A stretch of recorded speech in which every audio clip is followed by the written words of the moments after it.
Memiliki handphone buat sebagian daripada kita itu merupakan satu kebutuhan karena sekarang di era-era seperti ini pun handphone diperlukan. Nah, di video ini gue bakal sharing ke sobat investor semua bagaimana caranya kalian bisa mempersiapkan dana untuk membeli handphone ya dengan jenis Samsung Galaxy Flip yang Z ya. Nah, buat sobat investor yang penasaran bagaimana cara mempersiapkan dana menggunakan investasi reksadana mencapai dari Samsung Galaxy Flip ini, penasaran? Simak videonya setelah yang satu ini.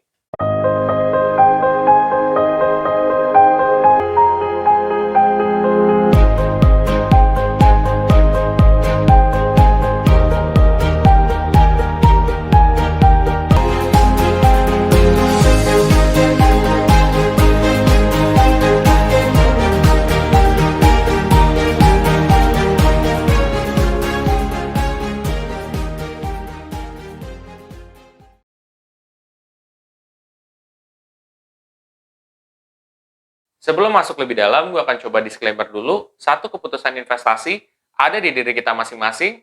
Kedua, investasi itu pasti mengandung risiko. Salah satu risikonya adalah penurunan. Ketiga, gue tidak pernah mengadakan titip dana sama sekali. Jadi gini sobat investor.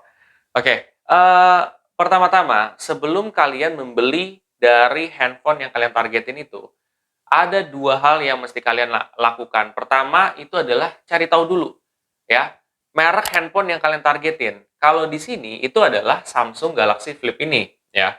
Nah, kalian udah tahu, baru yang kedua yang kalian lakukan adalah berapa harga yang kalian butuhkan untuk mencapai handphone tersebut.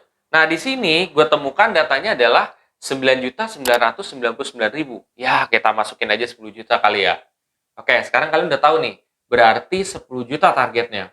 Nah, sekarang kalian harus memilih instrumen di mana kalian bisa berinvestasi rutin supaya tercapai dana tersebut. Oke, situ dulu nih. Nah, instrumen dalam mengumpulkan dana tersebut itu ada banyak. Ada tabungan, ada investasi reksadana, ada berupa mungkin kalian cryptocurrency, dan lain sebagainya. Nah, kalau gue pribadi di video ini akan memberikan contoh untuk reksadana. Karena akan lebih mudah menurut pendapat gue. Dan ada aplikasi yang menurut gue mudah yang kalian bisa gunakan dan hasilnya bisa lebih maksimal. Ya, nah, kalau gue di sini mungkin memberitahu kalian ada aplikasi yang namanya Bibit. Jadi di aplikasi Bibit ini ada yang namanya fitur goal setting. Jadi di fitur goal setting ini kalian yang punya target apa, tujuan apa, misalkan katakan di sini kan beli Samsung Galaxy Flip ini kan. Nah, kalian tinggal masukin aja ya Samsung Galaxy Flip ya, terus habis itu masukin nominal yang harus dikumpulin berapa, katakan 10 juta, terus habis itu udah deh, tanggal pencapaiannya kapan? Katakan 1 tahun. Ya udah, ternyata berdasarkan data di sini, ya, itu yang harus kalian investasikan secara rutin di reksadana sampai 1 tahun itu adalah Rp730.000. Oke, Rp730.000 ini kira-kira idealnya kita punya gaji berapa ya supaya bisa tercapai dana tersebut tanpa mengganggu kebutuhan, keinginan, maupun dana darurat kalian. Menurut pendapat gue, gaji yang suitable itu adalah 8 juta. Ya, kenapa 8 juta? Kenapa nggak 5 juta? Karena 5 juta menurut pendapat gue gajinya masih tergolong rendah gitu. Bukan masalah tidak menghargai atau apa. Kalau misalkan kita punya gaji di bawah dari 8 juta, mendingan kita pakai handphone yang biasa aja. Karena bakal banyak ketekan di kebutuhan, keinginan, sama dana darurat. Jadi tuh diusahain tiga ini harus ke-maintain.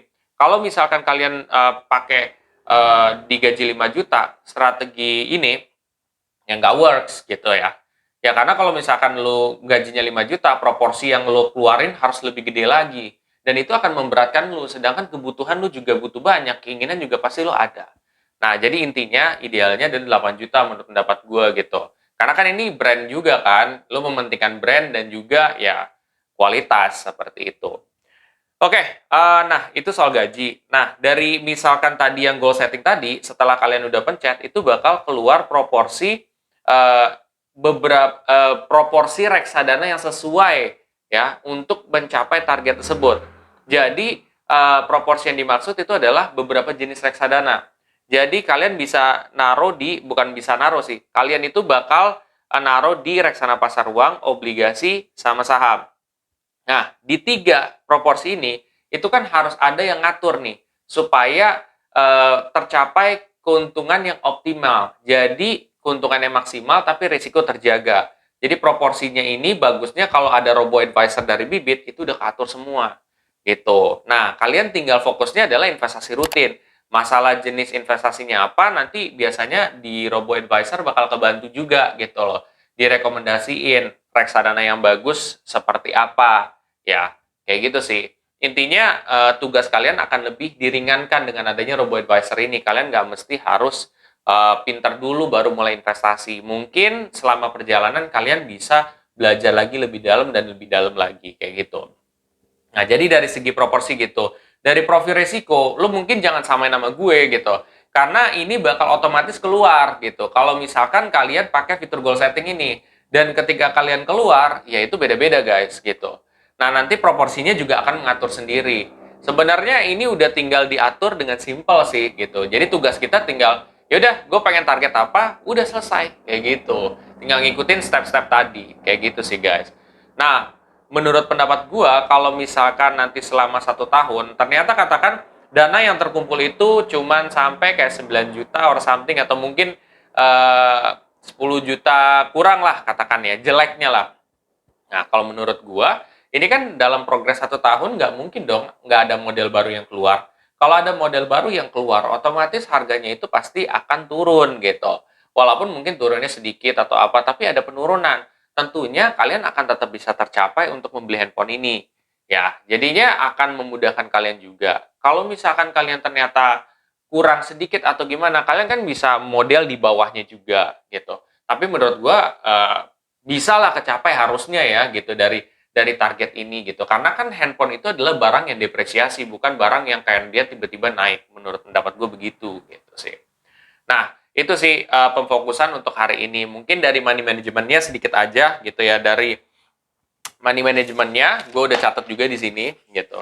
Menurut gue gajinya kan 8 juta, proporsinya itu kebutuhan 70%, keinginan 875% ya. Nah, itu 14,875% itu sama dengan 1.190.000. Terus dana daruratnya 6% gitu ya. Dan darurat itu harus ada loh. Terus juga proporsi buat investasi HP 9,125%. Jadi kan tadi 730.000 kan. Nah, ternyata 730.000 kalau misalkan kita gaji kita 8 juta, berarti itu sama dengan 9,125% gitu. Itu sih proporsi yang ideal menurut gua. Tapi kalau kalian misalkan punya pendapat lain, nggak masalah. Itu adalah hak kalian. Kalau kalian mau pakai strategi gua, silahkan aja. Kalau enggak juga nggak masalah. Ini merupakan opini juga. Terima silakan, mau enggak juga nggak apa-apa. Nah, setelah ini buat kalian yang ingin mempelajari lebih dalam lagi soal reksadana, kalian bisa cek di playlist saya di Dana Darurat dari awal sampai akhir. Di situ ada edukasi soal reksadana, kenapa dia bisa lebih gede dibandingkan hasil tabungan, potensinya kenapa, resikonya apa, dan lain sebagainya, itu ada semua di sana.